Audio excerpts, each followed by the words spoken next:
Jai Mata Di, welcome to all of you. In previous lecture, we discussed about some respiratory disorder like asthma, emphysema, occupational respiratory disorder, altitude sickness. But today in this class, we discuss about a respiratory disorder, bands. पिछले class में हम लोगों ने देखा कि altitude sickness में कि यदि कोई बंदा पहाड़ पर चढ़ता है यानी पहाड़ पर वो रहता है तो उस समय उसको किन कठिनाइयों का सामना करना पड़ता है, कैसी परेशानी को झेलना पड़ता है और फिर जब वह रहने लगता है वहां पर तो फिर उसका शरीर किस प्रकार एडजस्ट कर लेता है, अर्थात उसके शरीर में उसके बॉडी में किस प्रकार का चेंजिंग आता है। लेकिन यहाँ पर हम लोग अब जाएंगे ऊंचाई के बदले गहराई में, देखेंगे कि जब कोई बंदा गहराई में जाता है यानी अंडर वाटर वह जब बहुत अंदर जाता है, नीचे जाता है, तो फिर इसके साथ कौन सी परेशानियां होती होगी और वह इसको कैसे झेल पाता होगा, इसी के बारे में हमें चर्चा करना है। तो यहाँ पर हम देखते हैं कि एक डाइवर जो है यानी एक गोताखोर जिसको कहते हैं, वह गोताखोर जिस पर्पस से जाता हो, अंदर मजे लेने के लिए जाता हो या और कोई काम से जाता हो, तो यह डाइवर जब जाता है पानी के अंदर तो वहां पर जाने के बाद यह क्या करता है, यह उसके ऊपर जो पानी का प्रेशर है उसको वह फील करता है। तो मन में ऐसा क्वेश्चन उठता होगा कि जब हम लोग प्लेन में हैं, यहाँ पर हम लोग स्थल भूभाग में हैं, इस समय हमारे ऊपर भी बहुत सारे एयर के प्रेशर हैं, लेकिन हम लोग फील नहीं करते क्योंकि यहाँ पर हम लोग इसके आदी हो चुके हैं, हमारा बॉडी जो है एडजस्ट कर चुका है।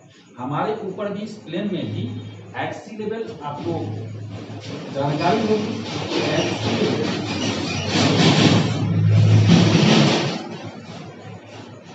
760 mm ऑफ Hg एयर का प्रेशर हमारे ऊपर है, लेकिन हम लोग इसको फील नहीं कर पाते नहीं।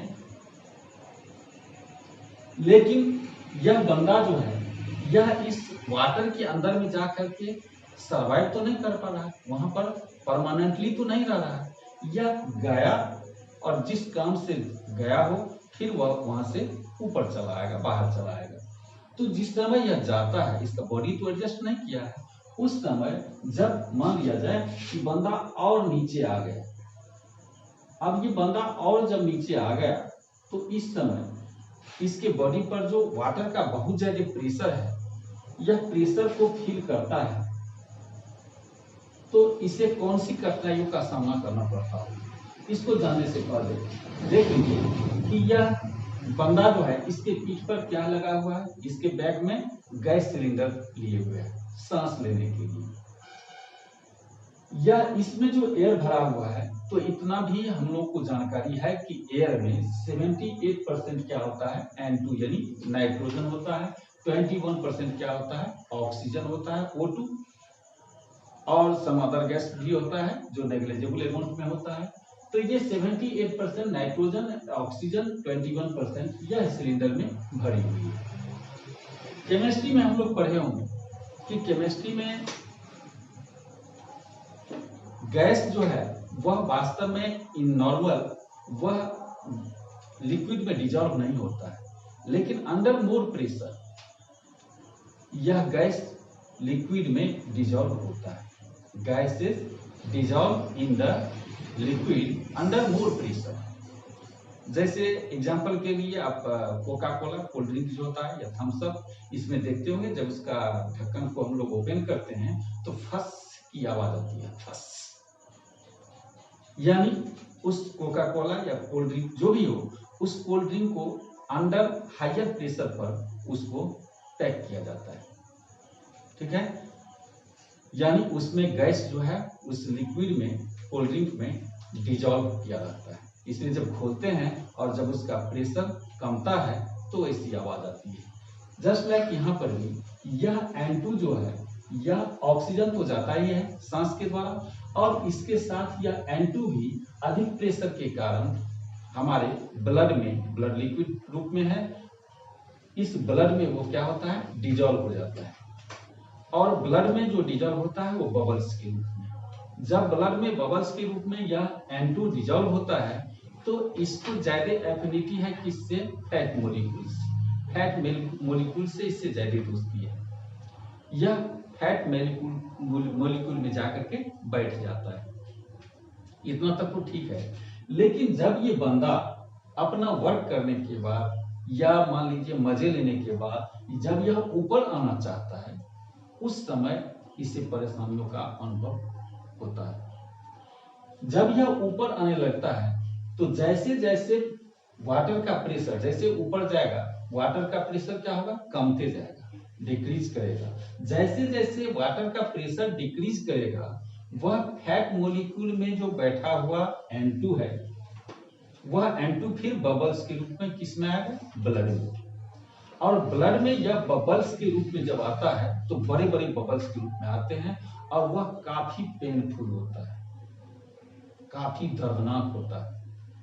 ठीक है, यह इतना पेनफुल होता है कि यह बंदा जो है अगर सतर्क नहीं रहे, अलर्ट नहीं रहे, तो यह मर भी सकता है, इसकी डेथ भी हो सकती है। यह बबल्स जब इस बंदा के ज्वाइंट में चला जाए तो ज्वाइंट पेन फील करेगा। जब यह बबल्स बंदा के नर्वस सिस्टम में चला जाए, ब्रेन में चला जाए, तो उस समय अनकॉन्शियसनेस फील करेगा, यानी बेहोशी उत्पन्न हो सकती है। नहीं, तो यह जो अभी हम लोग देखते हैं कि यह बेहोशी उत्पन्न होती है किसके कारण? Bubbles present in blood. इसी को हम लोग कहते हैं बैंड्स। ठीक है, तो अब बैंड्स तो हमने जान लिया कि बबल्स के रूप में यह N2 जो है जब ब्लड में होती है तो यह काफी पेनफुल होता है। लेकिन अब इससे बचा कैसे जाए? यह गोताखोर जो है अंदर में, वाटर के अंदर में रह तो नहीं जाएगा परमानेंटली, या तो फिर ऊपर आएगा ही। तो यह कैसे आए ताकि यह बैंड से बचा भी रहे और सुरक्षित ऊपर चला आए? इसके लिए इसको क्या करना पड़ेगा? जो इसको धीरे धीरे स्टेप बाय स्टेप ऊपर आना पड़ेगा। जैसे कुछ दूरी पर आया ऊपर, और ऊपर आने के बाद यह रुक जाएगा, ताकि उस फैट मॉलिक्यूल से बैठा हुआ जो N2 है गैस, वह N2 गैस फिर बबल के रूप में आएगा कहां पर? ब्लड में, और फिर वह सांस के द्वारा निकालेगा। फिर कुछ दूर और ऊपर आ जाएगा, फिर जो है सो कुछ N2 को निकाल देगा। ऐसे करके यह स्टेप बाय स्टेप ऊपर आते जाएगा और धीरे धीरे यह N2 को निकालते जाएगा, और निकालते जब ऊपर आएगा तो इस प्रकार यह बैंड से बच सकता है। नहीं? तो आज के टॉपिक में हम लोगों ने बैंड्स को भली भांति समझा।